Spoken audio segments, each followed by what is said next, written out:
Hola, ¿qué tal? ¿Cómo están? Parece que también tengo mucha luz, ¿no? Pero bueno. Hoy voy a continuar comentando esta historia que empecé con la Guerra Mundial y continué por Cuba, contando un poco las hazañas del Che Guevara y de Fidel, eh, estos exitosos asesinos. Y hoy voy a continuar esto. Como les dije, eh, para los que les interesa, voy a llegar a la actualidad en esta historia que estoy desarrollando con respecto a lo que sería el, el comunismo, ¿no? El comunismo se fue infiltrando por, por todos lados y que llega a nuestro país. Pero bueno, ahora estamos en Cuba, estoy en la parte, en la etapa de Cuba. Cuando termina la Segunda Guerra Mundial, ¿se acuerdan? Les dije, queda dividido el mundo en la URSS y Estados Unidos y los aliados, y dentro de eso, inmediatamente eh, ingresa Cuba al comunismo, porque la revolución cubana, comunista cubana, empieza en el 59 y ya en el 61 Fidel se saca la máscara y se declara abiertamente comunista, después de haber dicho que era anticomunista, pero bueno, se declara comunista. ¿Y qué hace? ¿Qué es lo que primero hace? Lo que hacen los comunistas, estatiza todo. Estatiza, bueno, no, primero lo nombra presidente del Banco de Cuba, el Banco Nacional de Cuba, al Che Guevara. Según cuenta él mismo, el Fidel Castro, dice que en un momento, cuando estaban armando el gabinete, inmediatamente después de la revolución, él pregunta, hace una pregunta, quién sabía de economía, quién era economista. Y el Che Guevara, que estaba medio dormitando en sus sueños de asesino, levanta la mano. Entonces dice, bueno, tú serás el presidente del Banco Nacional de Cuba. Y lo nombra presidente del Banco de Cuba. Cuando el Che Guevara de economía no sabía absolutamente nada, un poco por la historia que les conté, ¿no? El desarrollo de él, que era un viajero, un aventurero, no sabía lo que era un cheque, una chequera, de economía no sabía un pomo. Pero bueno, el tipo agarra viaje. Después le dice a Fidel, dice, vos sabés que cuando vos dijiste que si sabía de economía, quién era economista, yo entendí que quién era comunista. Estaba medio dormido el tipo, ¿quién es comunista? Entonces levantó la mano. Y de ahí salió el Che Guevara, presidente del Banco Cubano. Esto dicho por Fidel, ¿no? Eh, bueno, ¿qué hacen? Las primeras cosas que hacen, además de ser un presidente de un banco que recibía a empresarios, un montón de gente, que por supuesto los recibía en uniforme de fajina, de guerra, a veces con las patas arriba de la mesa, con los bolseguíes. Él siempre usaba los bolseguíes con sin los cordones atados, y si no, en patas, con las patas arriba de la mesa, cuando saben que no se bañaba. Ahí por ahí dice que hoy me bañé después de 6 meses, dice en un momento el querido Eche. Y atendía a la gente de esta manera, ¿no? Con el revólver y todas esas cosas. Bueno, entonces, ¿qué es lo que hace? estatizar todo. Cuando se habla, siempre les cuento que se habla de nacionalizar y la palabra adecuada es estatizar, porque las empresas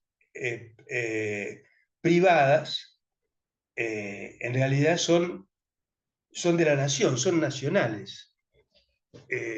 Cuando se habla de expropiar para el Estado, eso es una estatización, diferente al otro. Bueno, eh, estatizan todo lo que pueden. Todo lo que pueden es todo. Todo, todo. Primero, lo más jugoso, por ejemplo, estatizan las empresas petroleras. Había 3 empresas petroleras en ese momento en Cuba. Estaba Texaco, estaba Standard Oil y estaba, ¿cómo se llama? La Shell. Las 2 primeras eran de capitales norteamericanos y la Shell, que es, no me sale ahora, pero es belga, creo que no lo recuerdo, pero no importa. Averigüenlo. Las estatizan directamente. Les hace una jugarreta y se queda con las petroleras, que en realidad eran refinadoras, como lo es acá, la Shell. No produce petróleo, refina el petróleo y te lo transforma en nafta, en gasoil, esas cosas. Bueno, eh, cuando pasa esto, por supuesto, Estados Unidos deciden, Eisenhower estaba, y entonces deciden embargar todo lo que podían, lo poco que podían embargar. A eso los cubanos le trastocaron el nombre y se empezó a hablar del bloqueo de Estados Unidos a Cuba. En realidad era un embargo, fue un embargo, porque los cubanos los despojaron. No es que expropiaron como se debe y le pagaron a los distintos eh, propietarios de distintas cosas, no le pagaron nada, se quedaron ellos con todo. Negocio fantástico. Y los otros rajando para donde sea. Eh, Tal es la estatización que en la actualidad, bueno, en la actualidad están haciendo una... Cuando yo estuve en Cuba, todo era del Estado. Las casas, los bares, lo que quieran. Los autos, los taxis son del Estado. Los bares, todo. A tal nivel que yo tomé un taxi que era privado. Y el taxista me decía, como anécdota, ¿no? Les cuento, yo iba con una filmadora. Estoy hablando de hace, no sé, capaz que 20 años, no me acuerdo. 15 años, igual o por el estilo. Bueno, yo iba con la filmadora. Y entonces el taxista nos dice, ustedes, este auto es de mi papá. Yo lo uso como taxi, como remis. Entonces, si nos para la policía, ahí, a cada rato están la policía mirando, ustedes digan que somos parientes, que son primos míos, argentinos, primos míos, y yo le estoy paseando para que no lo hagan bolsa el tipo. Entonces cada vez que de la filmadora les decía, porque yo iba filmando, y entonces el tipo me decía cada tanto, baja, baja, baja, o baje, baje, no me acuerdo si me tuteaba o no, baje, creo que no me tuteaba. Entonces bajaba, porque él sabía no se veía la policía, pero él sabía quiénes eran policías, privada o, no sé, o alguno policía directamente. Bueno, todo en ese momento era todo del Estado. Ahora, recién ahora, hubo una apertura, este, sobre todo en La Habana Nueva, de ahora, de hace ya también un tiempo largo, en La Habana Nueva, que como ya era un desastre todo, La Habana está destruida, absolutamente destruida. Eh, los que son medio surdeli y van y ven lo que quieren ver, ven algo lindo. Y realmente es lindo. Cuba es maravillosa. Es meterse en el túnel del tiempo, porque están los autos, todos los autos, son de los años 50, que son unos autos muy lindos, refaccionados, algunos un poco mejor pintados, qué sé yo, pero son de los años 50. Los arreglan como pueden, son unos genios los changos mecánicos cubanos. Este, entonces, claro, es ver, entrar en el túnel del tiempo y ver algo maravilloso. Es decir, uno ve, todo está como hace de los años 50, a no ser La Habana Nueva. Está La Habana Vieja y La Habana Nueva. Yo fui a La Habana Vieja, porque lo que me interesaba es conocer la población, que es lo que me gusta cuando voy a un país distinto. No a un hotel 5 estrellas, y es como venir a Buenos Aires, ir al Sheraton y quedarse en el Sheraton, en la pileta, en el comedor, en una sala, ¿m?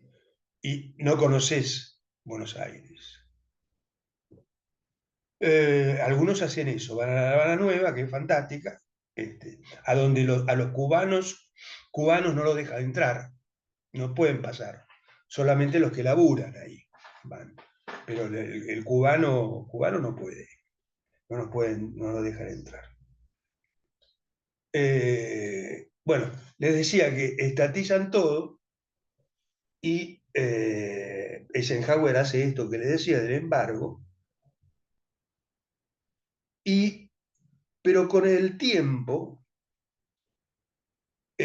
al poco tiempo, esto, como le digo, fue muy rápido, ¿no?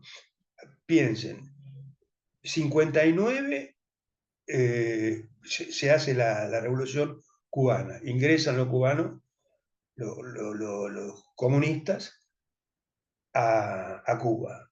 Se hacen del poder ahí, hacen esto que les estamos diciendo, empiezan a hacerlo, y lo nombra en el 61 por ahí, lo nombra Fidel al Che presidente del banco. Y hace un desastre de loco. Entonces, por supuesto, Fidel lo tiene que rajar de presidente del banco. No podía manejar absolutamente nada, no atajaba nada. Entonces, le inventa un ministerio para, para el Che, y lo nombra, hace el Ministerio de Industria, y lo nombra titular presidente del Ministerio de Industria. Bueno, ahí se va desarrollando la película. A ver si me queda algún temita que me roban todos los bienes.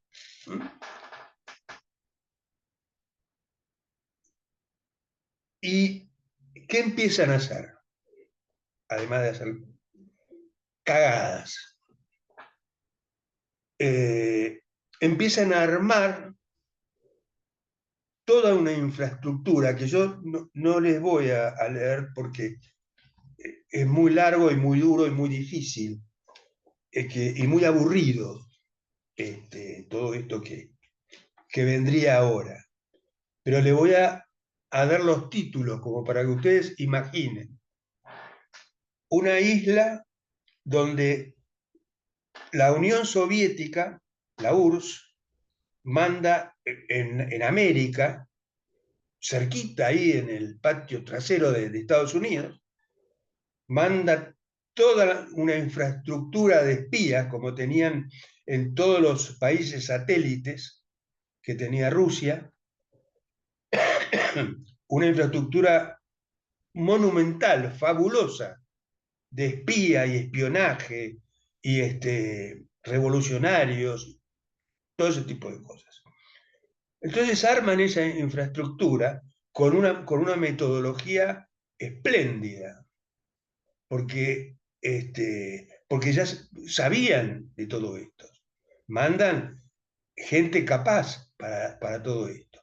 Y crean esta infraestructura que les cuento. Por ejemplo, así rápidamente, a nombre de título, para que no aburrirlos, ahí se forman tres grupos. El grupo administrativo, el grupo operativo y el grupo de apoyo operativo. De estos grupos se hacen centros y departamentos. Los centros legales, departamento ilegal, y cada uno de estos tiene secciones. Era la sección que se ocupaba de Europa. Todo esto era para infiltrar, ¿eh? Todo esto era para entrenar e infiltrar en los distintos países. Sección Europa, sección América y América Central y sección Sudamérica. Así, abuelo de pájaro, ¿no? América del Sur.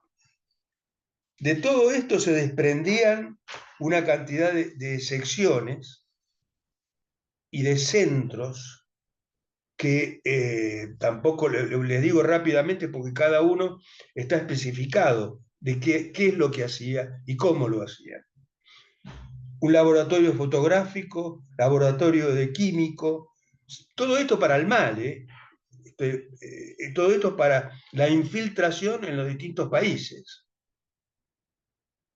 Sección técnica, sección de viajes y pasaportes, sección de recursos de encubrimiento, centros ilegales, departamento escuelas especiales y preparación especial de tropas irregulares. Y cada uno de estas cosas, se parte todas las escuelas. De esos dependían las distintas escuelas. Y le hago un repaso muy rápido y con esto termino, paso a otra cosa porque creo que si no, por ahí se van a aburrir. Estas escuelas que les digo, están en distintos lugares, ¿no? El Cortijo, en Pinar del Río, Ciudad Libertad, Escuela Blas Roca, en La Habana, Escuela Marcelo Salado, todas escuelas para terroristas. A ver, no eran escuelas para enseñar a escribir y leer y estudiar filosofía. No, eran escuelas para preparar gente en la penetración después en los distintos países, porque iban de todos los países a aprender a esas escuelas. Bueno, es Escuela Boca Chica, campo de entrenamiento en Camenguay, centro de Trinidad, Las Villas, centro de entrenamiento, bueno, Las Tunas y así sucesivamente.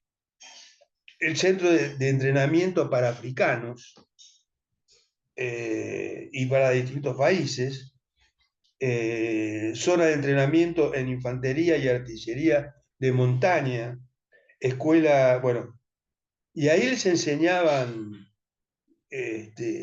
tenían 800 alumnos, no era moco de pavo, esto, lo que les estoy diciendo era serio, era muy grosso lo que armaron, la estructura que armaron, es muy grosa, era muy grosa y fue muy grosa.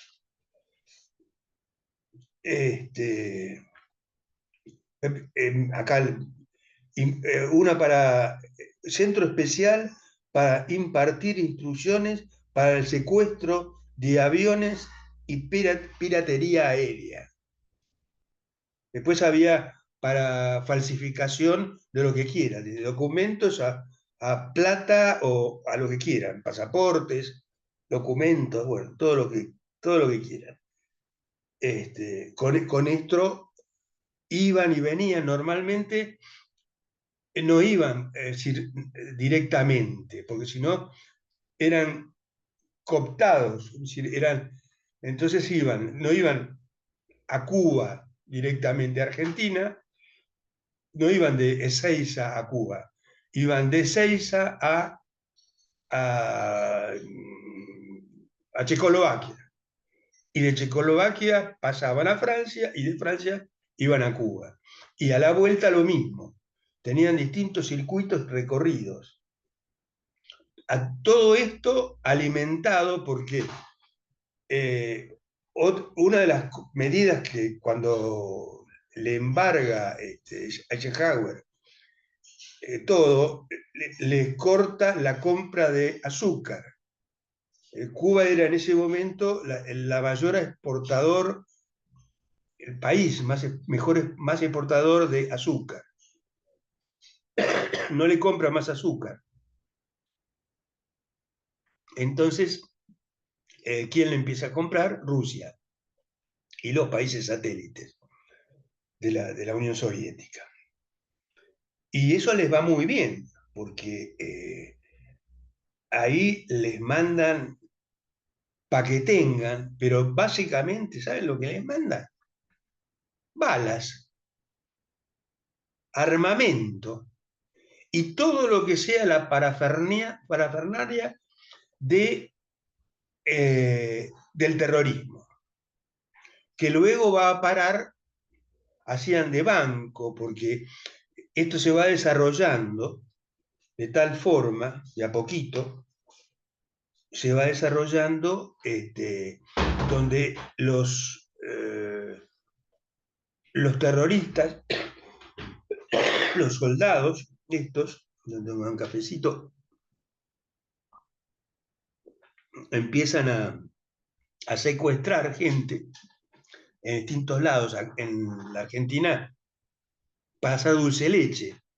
Estaría más de 2 horas contándole a todos los tipos que secuestraron.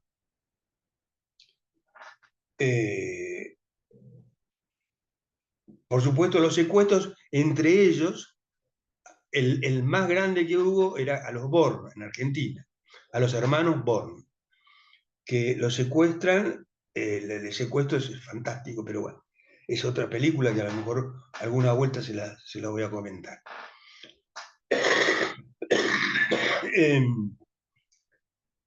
Que hay uno de ellos que le hace muy mal cuando son secuestrados, uno prácticamente se enferma, le hace mucho daño. Entonces al poco tiempo, por unos pesos, lo liberan. Al otro, creo que Jorge Born, ese queda, eh, que después tiene convenios por el tema de Estocolmo, le llamo, cuando a uno lo secuestran y pasan estas cosas, uno el delincuente, no es que se enamore, pero se enamora, pero empieza a tener buenas relaciones. Hace un tiempo es el que le lleva de comer, que le cambia la ropa, le lleva ropa limpia, bueno, todo ese tipo de cosas, y se hace amigo de Galimberti, terrorista que algunos habrán escuchado nombrar. Bueno, ese fue el secuestro que cobraron 60 millones de dólares. Fue el secuestro más importante del mundo, de más valor en todo el mundo. No hubo un secuestro donde ponían 60 millones de dólares que se fueron repartiendo entre ellos, bueno, muchos para distintos focos de, de los guerrilleros, de los terroristas, bueno, guerrilleros, terroristas, lo que sea, como les quiera llamar.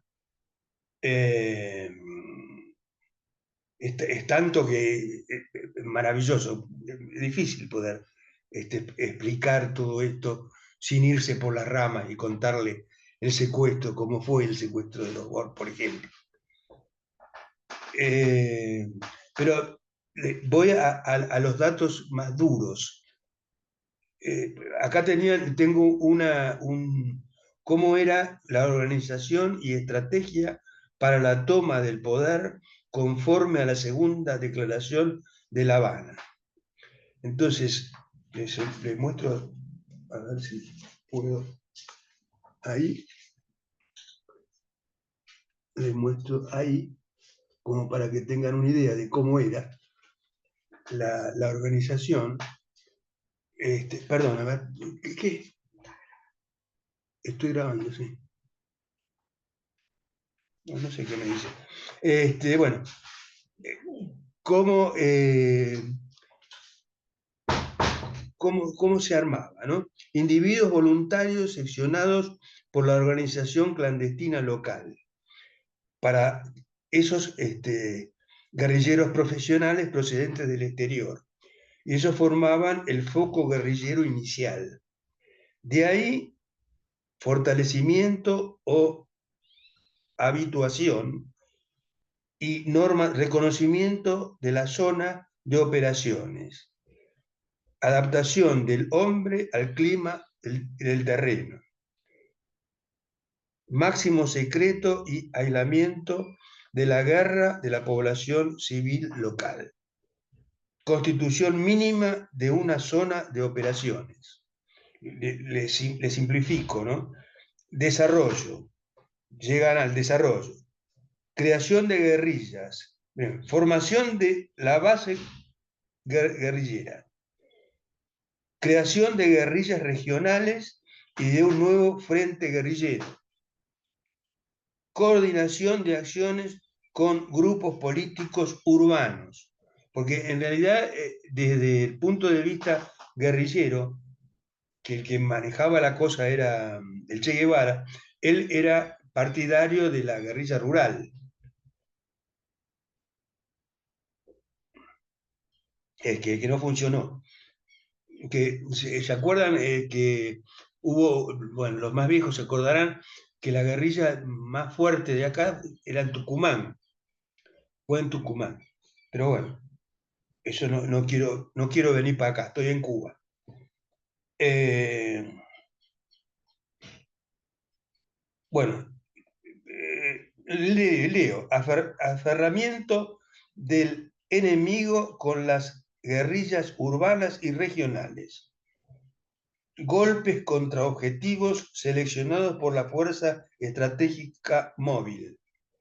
Operaciones ofensivas clásicas para destruir al ejército del gobierno, de cualquier gobierno. Es decir, el enemigo básico de estos tipos era el ejército. Había que doblegar el ejército. Apuntaban al ejército, porque era lo que sostenía, es lo que nos sostuvo a nosotros ante todos estos delincuentes comunistas. Huelga general, termina ahí, huelga general, insurrección generalizada, toma del poder. Esto estaba todo orquestado y preparado en una forma sistemática, con un adoctrinamiento fabuloso, por expertos, hecho por expertos en todo esto. Les voy a contar algo que... No, acá me cayó la... algo que de las primeras operaciones en Argentina.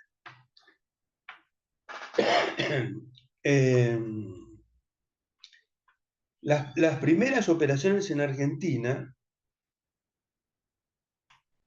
Acá está fantástico, ¿no? Eh, en lo económico, estatización del sistema bancario, financiero y de seguros, ruptura con el Fondo Monetario Internacional, expropiación de las empresas monopólicas extranjeras, expropiación de la oligarquía terrateniente y realización de la reforma agraria, control obrero de la producción, desconocimiento de la deuda externa. ¿Le parece que es nuevo esto le estoy diciendo? Eh, reajuste salarial automático por suba de precios, control popular de los precios, creación de un fuero sindical, organizaciones sindicales clasistas en tanto existan vestigios del sistema capitalista. Todo esto venía preparado para acá.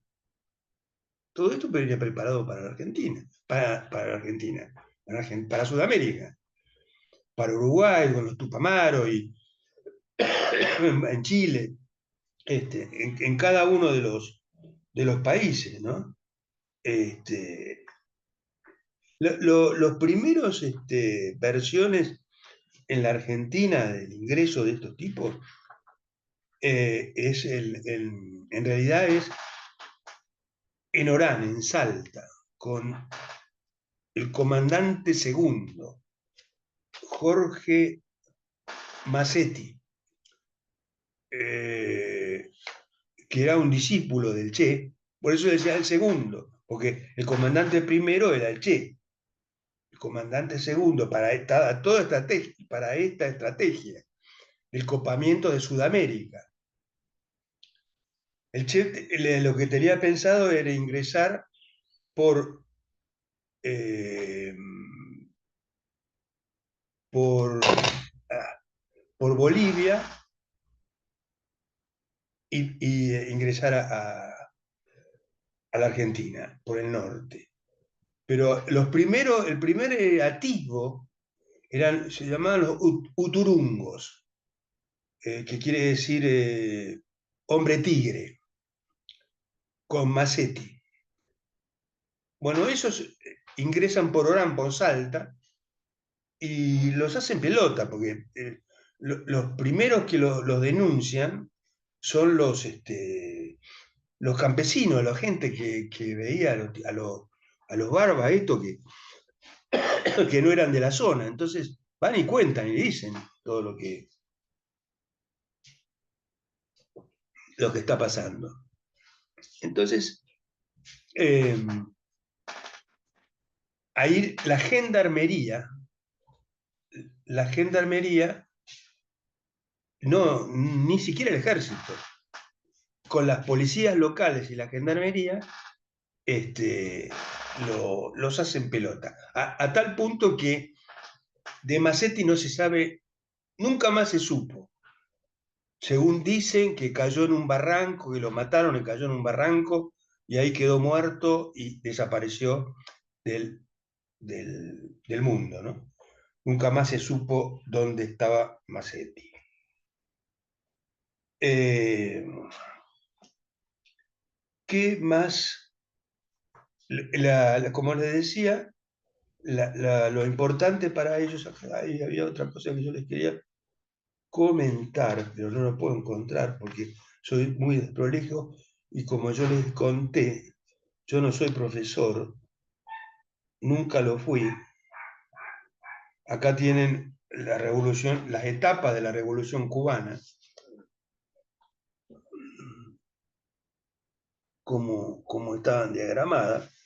O sea, primera etapa, democrática y nacionalista, del 53 al 69, revolución cubana. La segunda etapa, antiimperialista, con tendencia socialista, del 59 al 61, cortito, 59 al 61. Tercera etapa, marxista-leninista, del 61 al 68. Y la cuarta etapa, burocrático estalinista desde el 68, 1968, a la fecha.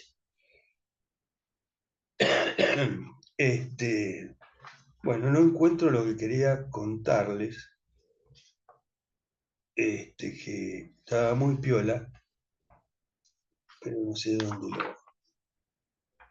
Creo que la tenía fácil, pero no la tenía tan fácil.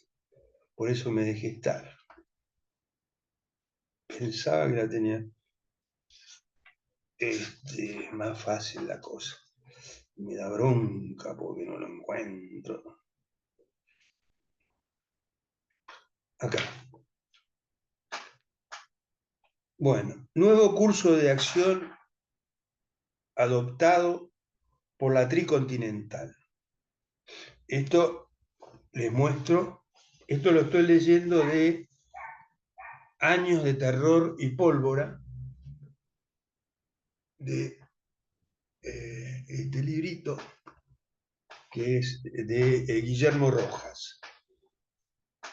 Pero este es uno, ahí como la otra vez Adriana les mostraba, acá tengo el de, pero que no les mostró la otra vez, que es el de nuestra Victoria Villarruel, nuestra vicepresidenta actual.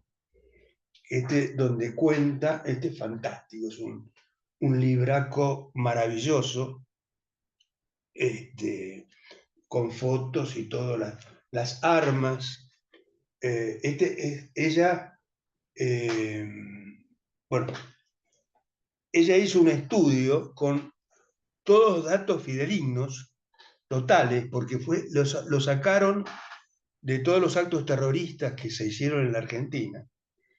Por eso lo llaman Jóvenes Idealistas, se llama el libro, se titula el libro. Y lo toma desde los diarios de ellos, porque los terroristas, los guerrilleros, tenían sus diarios, sus medios para comunicar lo que hacían. Donde ponen una bomba, cuentan ahí. Pusimos una bomba, tomamos tal cosa, tomamos el policlínico bancario, tomamos el regimiento tal, tomamos el avión tal, bueno, secuestramos a fulano, matamos a... Porque había tipos, por ejemplo, que en esas instrucciones que le daban allá en Cuba, por ejemplo, había tipos que salían con bombas y ponían bombas en cualquier casa, porque decían, esta casa debe ser de un oligarca. Pasaban por su casa y le ponían una bomba. Y pasaban por la casa del otro vecino que tenía una casa más o menos linda, oligarca, ¡boom! Bomba. Y metían 20 bombas en el día.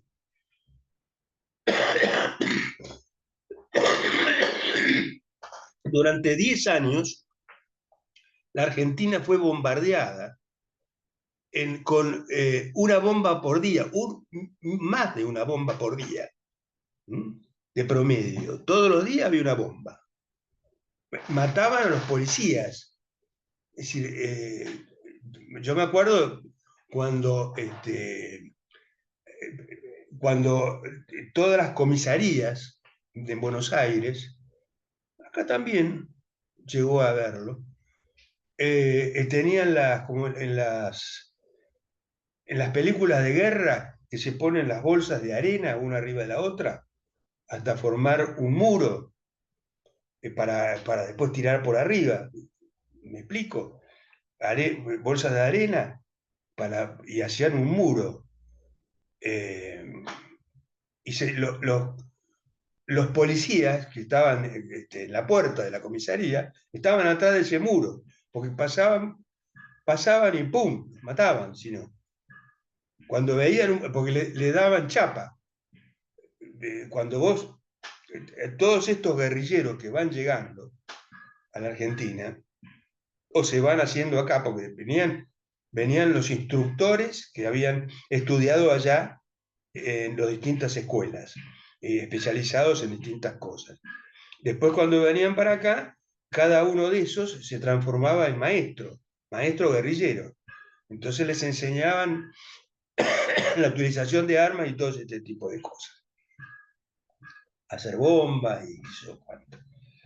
Pero bueno, les contaba el nuevo curso de acción adoptado por la Tricontinental. Lo sintetizo. Características. Ignoran las actividades de la guerrilla. Dirigentes tradicionales entran en conflicto con los nuevos y jóvenes dirigentes guerrilleros. Solo las apoyan en forma genérica.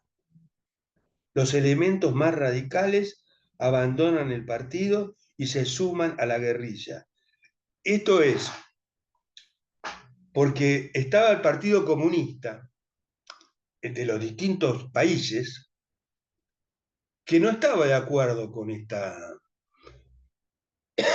metodología guerrillera. El Partido Comunista era un partido con una ideología comunista y competían en la... Como había un partido socialista, un partido comunista, el partido radical, el partido conservador en aquella época.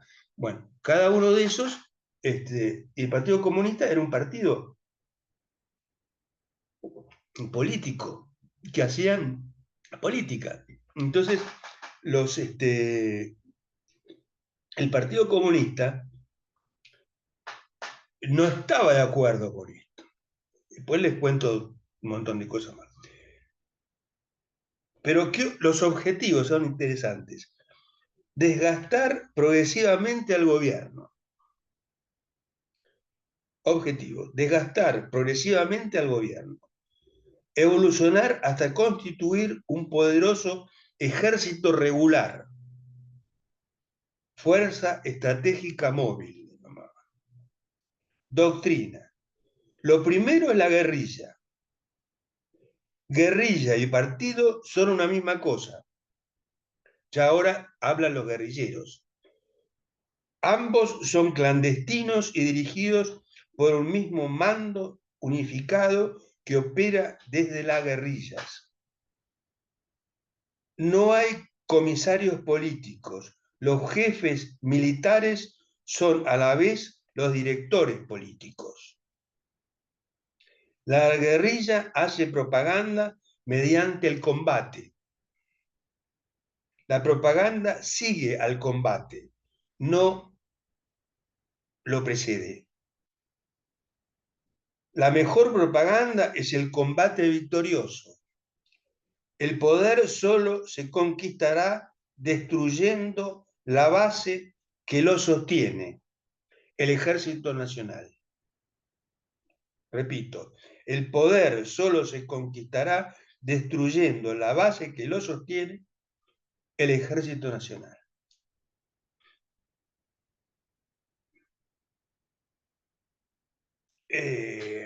Bueno, acá dice que, salvo en especial en el caso cubano, resultó un fracaso en todos los países. Nunca lo pudieron lograr.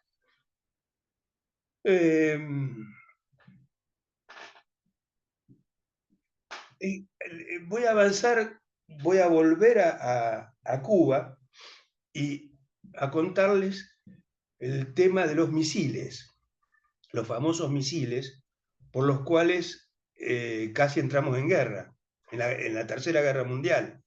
Y tanto Fidel Castro como el Che querían la guerra mundial, estaban obsesionados con la guerra mundial. Pero en un momento determinado hay un movimiento de barcos rusos de la URSS. Está helado el café. Que los norteamericanos, ya 62, años 62, que los norteamericanos dicen, che, acá pasa algo, estos tipos están movilizando barcos y tropas y hay un montón de cosas. Están saliendo barcos, hay una flota que está viniendo para estos pagos. Y entonces mandan un avión, un avión de estos, un avión espía. ¿Y qué detectan? Que hay misiles nucleares en Cuba. Ah, la pelota. Bueno, la cuestión es que la hago rápido.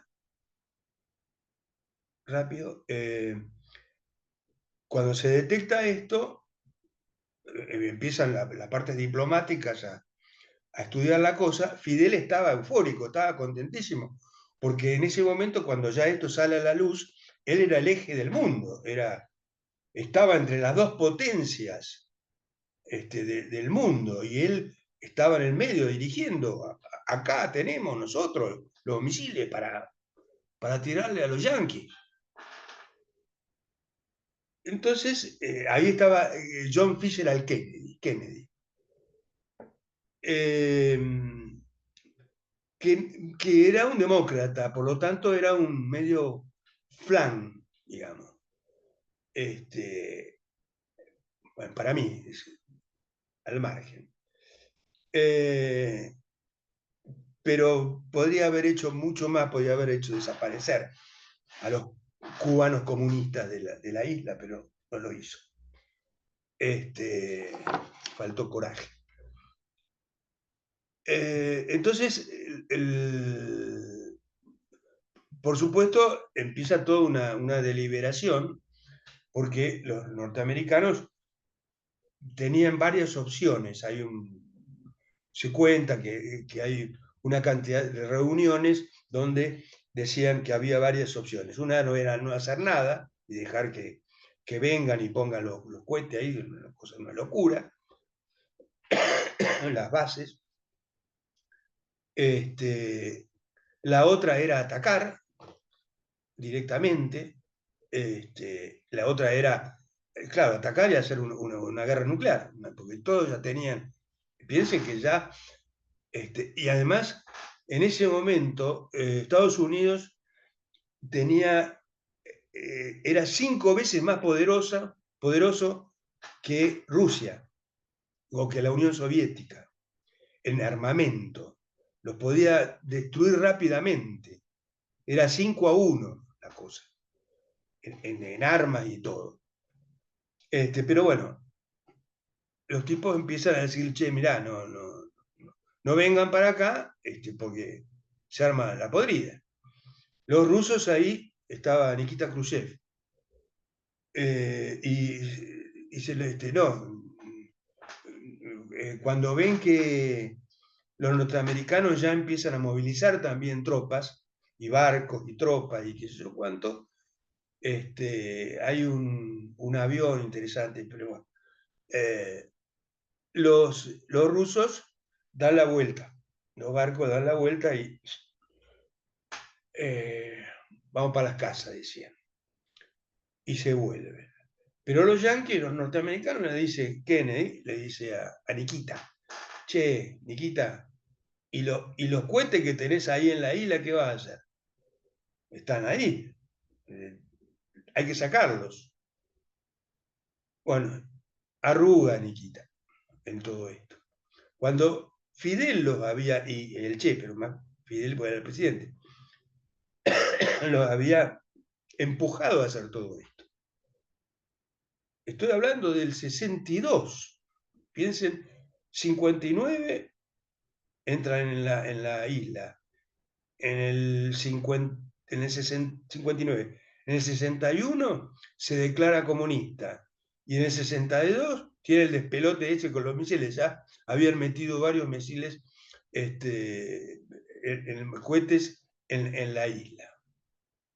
Bueno, le dicen que los retiren, y cuando Fidel ve, y el Che ve que empiezan los mismos rusos que habían armado todos los misiles, que habían puesto todos los cohetes, las cosas para el lanzamiento y todo, cuando ven que lo empiezan a desarmar, todo eso, se agarran una bronca, el cuello, una bronca tremenda. Pero bueno, no pueden hacer nada. Se le pudrió el circo.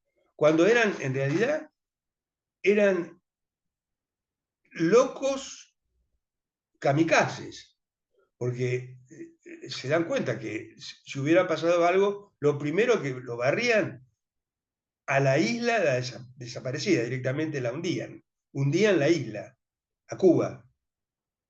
El poderío norteamericano no tenían ni para empezar. A pesar de que había habido un atisbo de unos cubanos en la bahía de Cochinos, sí, que unos cubanos que se habían escapado, los primeros que escapan, es que se escapan de Cuba cuando ven todo esto, cuando empieza todo esto, desde la Florida, desde Estados Unidos, preparan una invasión para recuperar Cuba y para sacarlo a los barbudos, a los comunistas. Y van y hay un atisbo de colaboración de Kennedy, o más de los cubanos, en general todos eran cubanos. Más Kennedy hace la vista gorda a todo esto.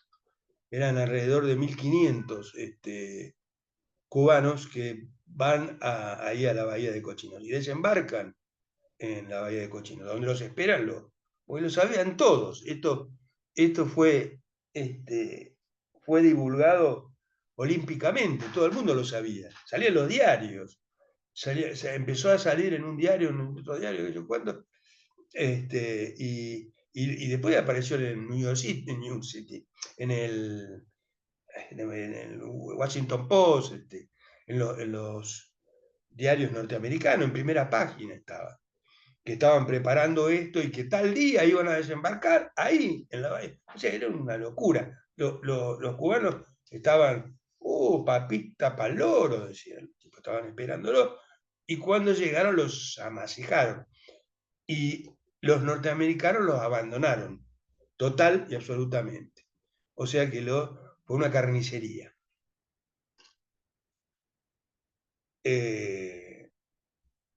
Bueno, lo de los cohetes creo que está claro, que los rusos se retiran y se van para su casa. Y los cohetes los desarman también y también se van para su casa.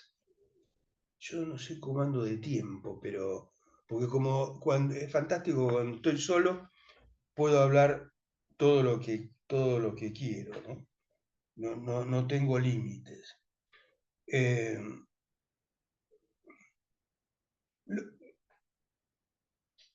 eh, Acá tengo, una vez que ya están instalados los cubanos ahí en la isla, cómo empiezan a rajarse la gente, ¿no? A nivel de que en su momento, en 2007, ya había 1.241.000 habitantes repartidos que se habían ido de Cuba. Se rajaron de Cuba y estaban distribuidos en 50 estados, a pesar de que, de Estados Unidos, ¿no? A pesar de que la mayor parte de la población cubana vive, como todos saben, en Miami, ¿no? Acá hay una cifra, pero tendría que ver de cuándo es, muertos en fuga, en intento de fuga, 78.000 muertos porque no sabían nadar. Hay uno que dice, Montaner dice en un momento, Ricardo Montaner es un escritor, por ahí tengo los libros, gracias a no, esta es otra cosa, que los únicos que se podían salvar eran los que sabían nadar, los otros. Y fíjense lo que dije, el cretino de Fidel Castro. Con respecto, porque rápidamente empieza a haber hambre en Cuba. La economía queda destruida absolutamente, como todo. Todo se le viene abajo.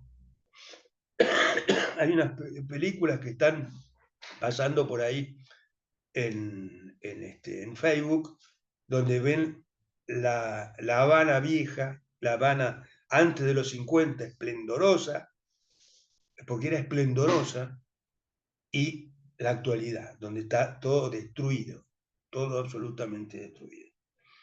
Entonces el cretino este de Fidel Castro, porque dice que Cuba es un burdel.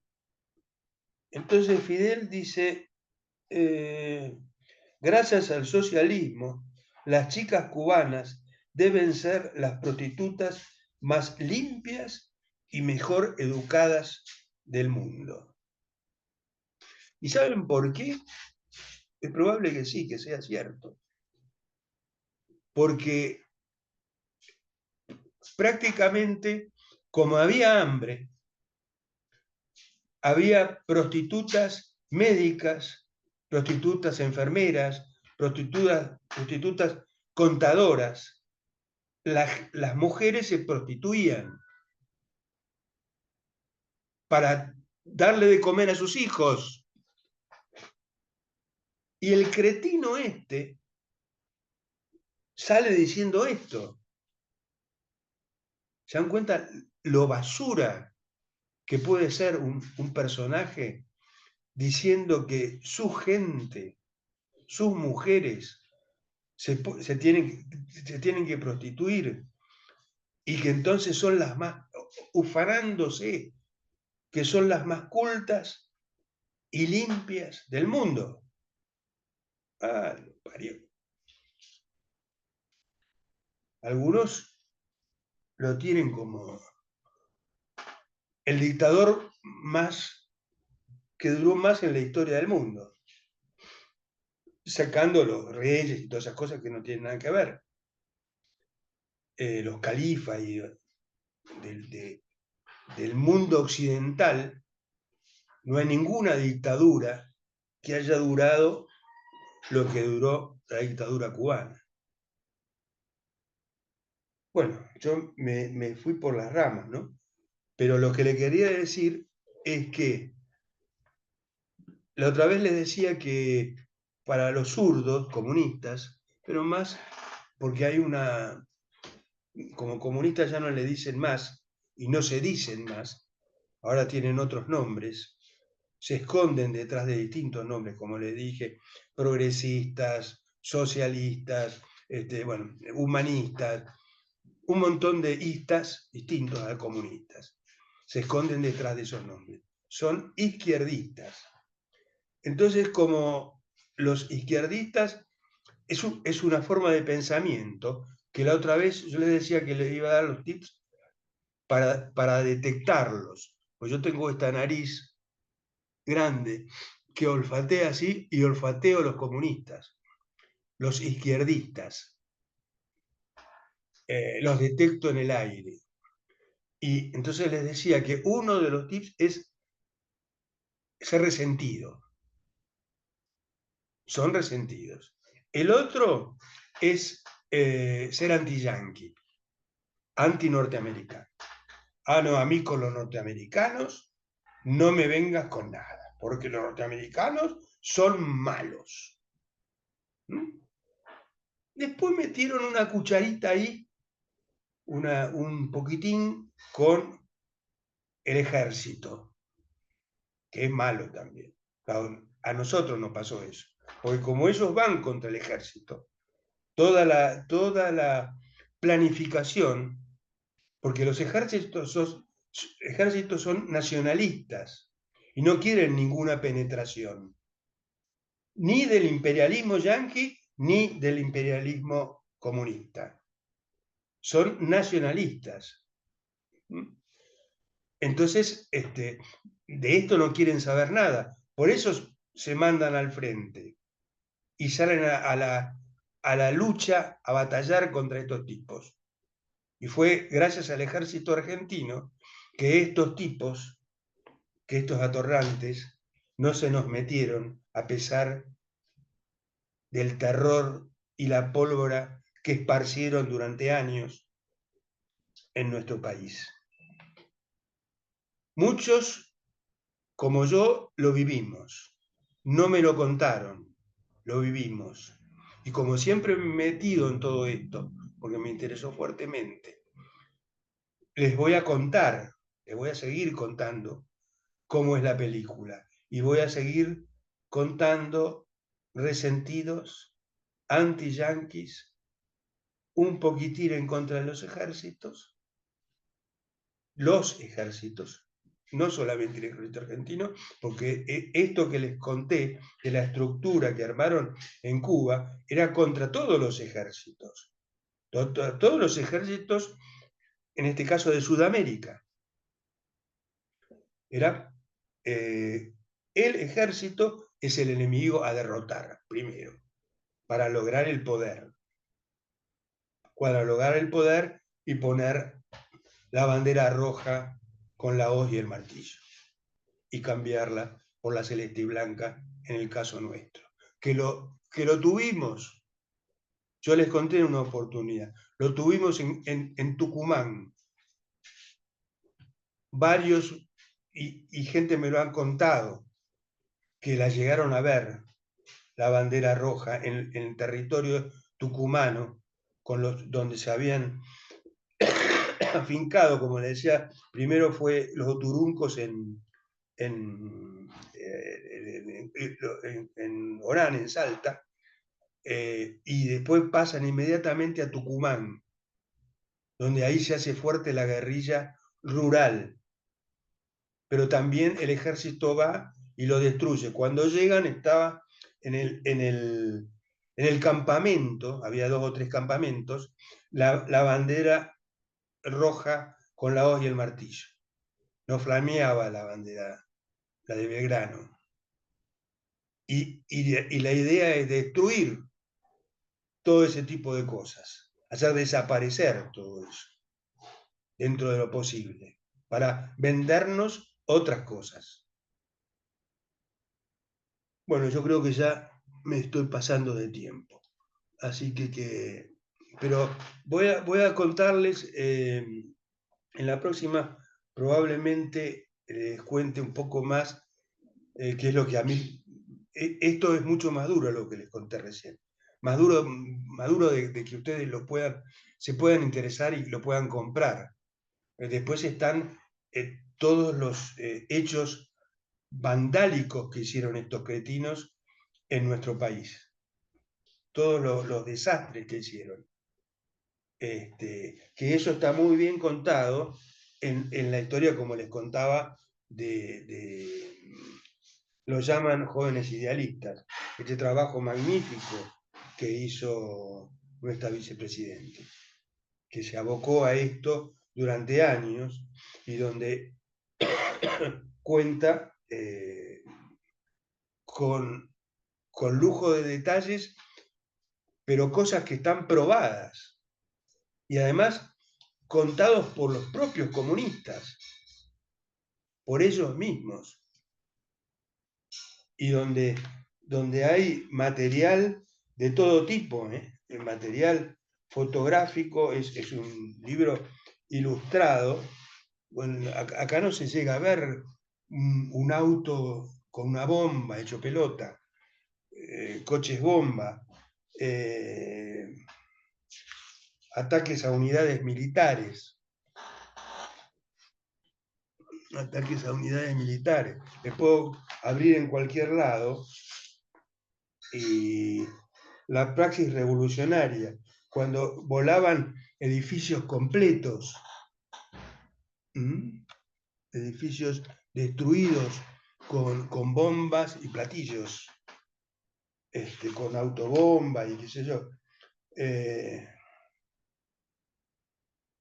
Ataques premeditados contra civiles. Klein, Aleman, soldati, eran todos empresarios que los boletearon, los mataron. Salían a cazar. Como les decía, les daban una chapa como en el ejército. Al que mataba a uno le conseguía un ascenso, porque era un ejército. Esto fue una guerra, como los zurdos no quieren reconocer, que nosotros vivimos en una guerra y todavía estamos en guerra. Yo todavía estoy en guerra contra estos cretinos que todavía piensan en el zurdaje para llegar a poner, quizás no tan groseramente de poner la bandera con la hoja y el martillo, pero que son zurdos,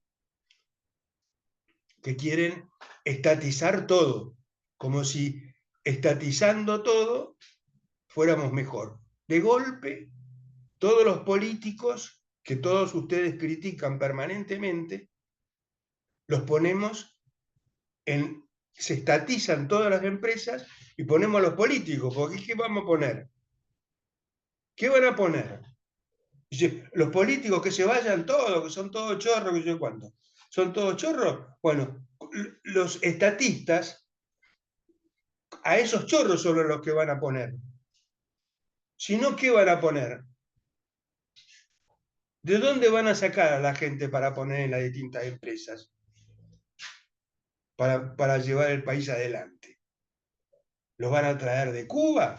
¿Los van a traer de Rusia? Piensen un poquito, hagan laburar la croqueta. Bueno, vamos a parar ahí, así no me vuelvo loco y por ahí empiezo a decir malas palabras y la vieja me reta después, saben que me pega. Bueno, espero que les haya divertido, que les haya gustado, que hayan aprendido algo y será hasta la próxima a mi manera. Vamos a ir yendo. Ay, me equivoqué, acá abajo es. Esto todavía me sigue costando, a pesar de... Chao.